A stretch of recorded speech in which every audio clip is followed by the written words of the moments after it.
I think this is a good place that we can start putting the bike back together again. So if you want to keep up with this project, just stay tuned, and we'll let you know what happens.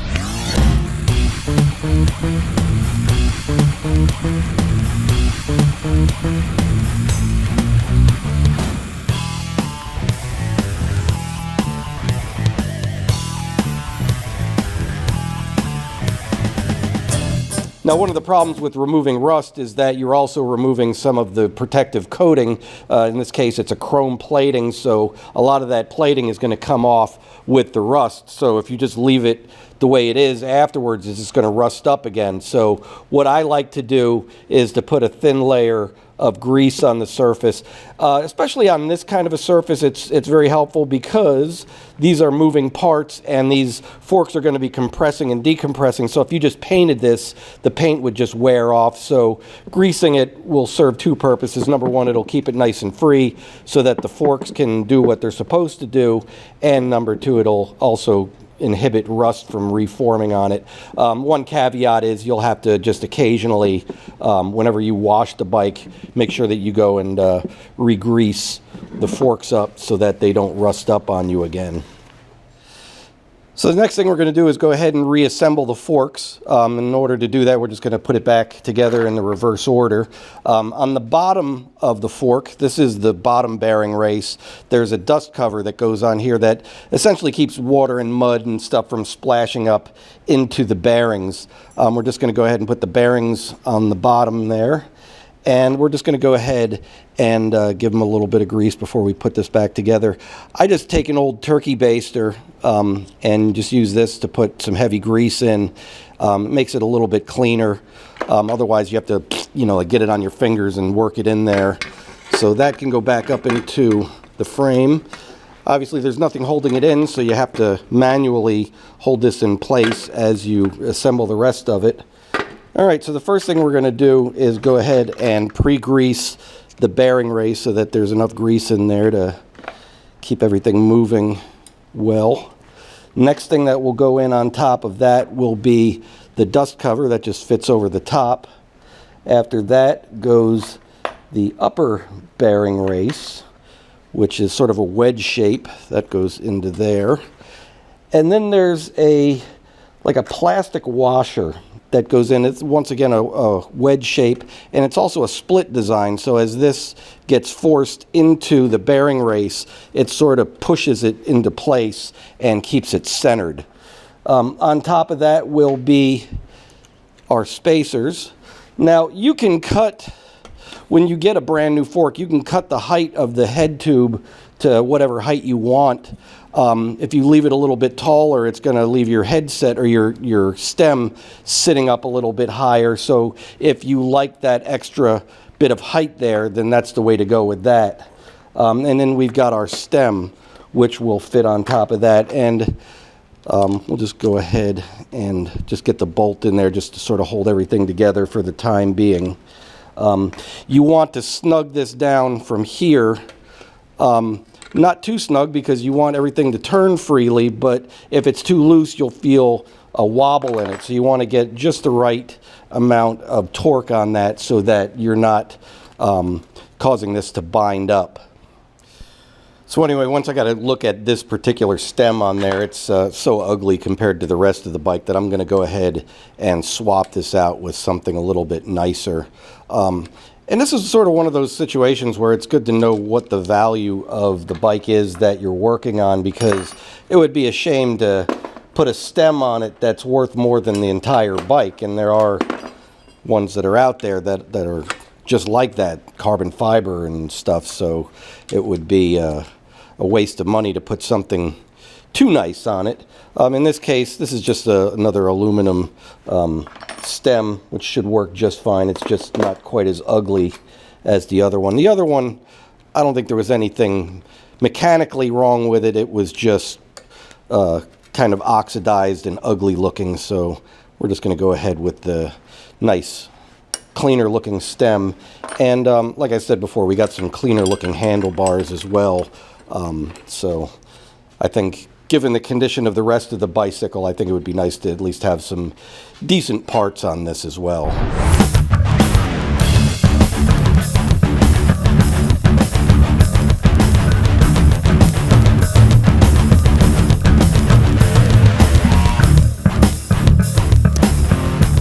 So I picked out the wheels we're going to be using, but unfortunately this one has got at least one broken spoke on it, so we're going to have to go ahead and replace that before we put this wheel set onto the bike.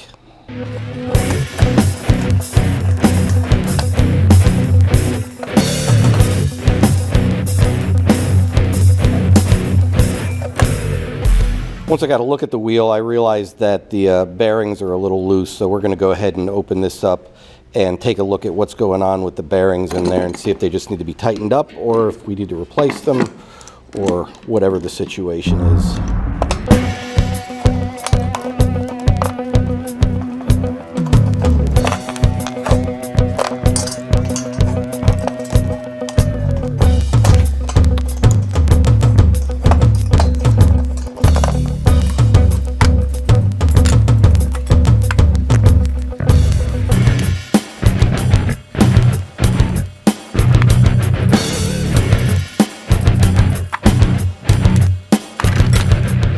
So we're going to go ahead and replace some of the bearings that go into this particular wheel. I noticed it was missing a few, so we're just going to go ahead and put some new ones in there. So I've cleaned out the race. We're going to go ahead and get some grease down inside where the bearings are going to sit.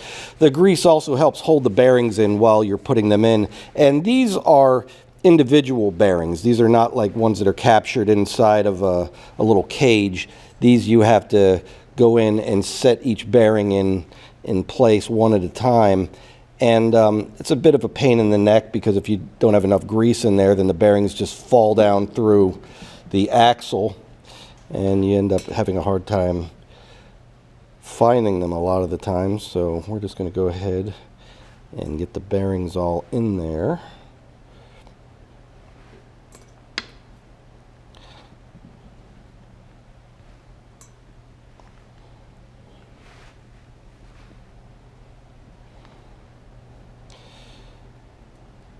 Okay, once we've got the bearings in, we're going to go ahead and put a little bit of grease on the bearings. And then on top of this is going to be a dust cover. This just sits over the top of it, like so. And then to hold the bearings in while we do the other side, we're just going to go ahead and drop the axle in there, and that'll hold those bearings in place while we do the opposite side. So basically we're going to repeat the entire procedure over here. So once again, we're going to grease up the bearing race.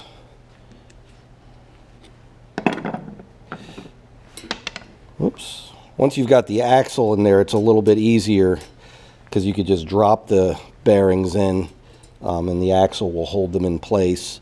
When you don't have the axle in there, it's a little trickier because they just want to fall down the axle shaft down the middle of the wheel. So you can see we've got all of the bearings in this particular thing. Once again, we're going to put our dust cover on there.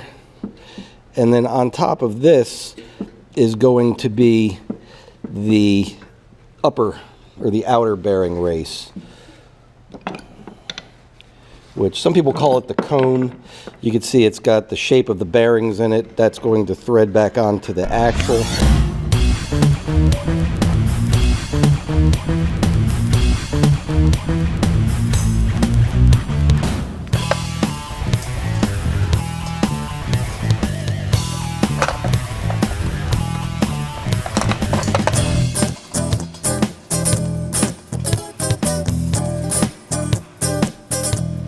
So we get it all centered up, and then there's a washer.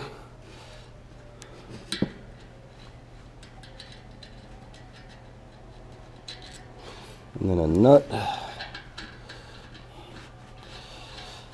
Now with torquing down the cone, you want to make sure, number one, that it's centered so it's moving freely and that it's not too tight. If you make it too tight, then it's going to bind up. If you make it too loose, then there's going to be wobble in the axle. So you want to get it just the right tightness.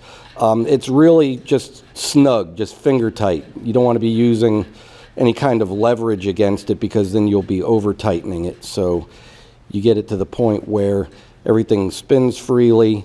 Sometimes you got to play with it a little bit just to get it just right. and then we're going to go ahead and torque it down. So there's two nuts. There's the cone nut, and then there's the outer nut here.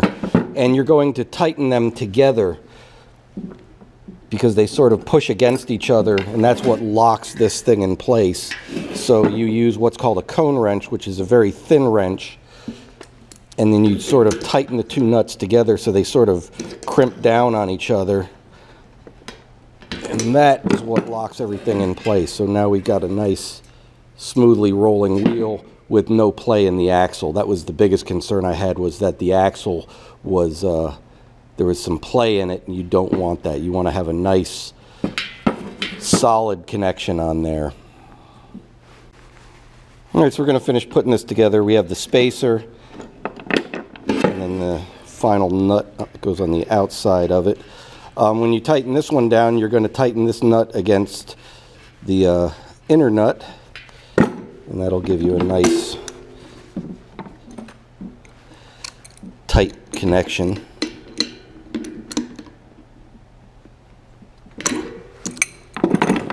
Like that, and now we have exactly what we're looking for.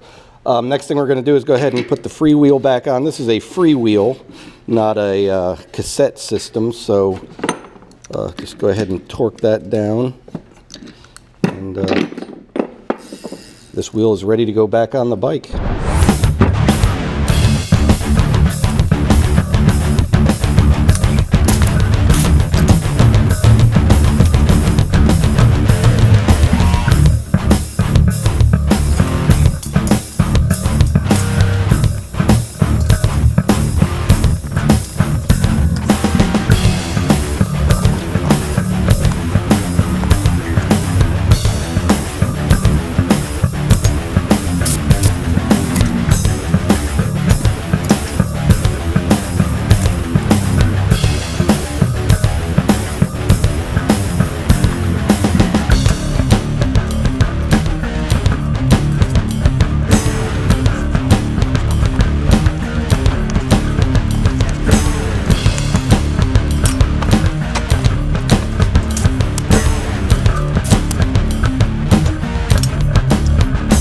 So that's pretty much it. We've got our wheels all put together.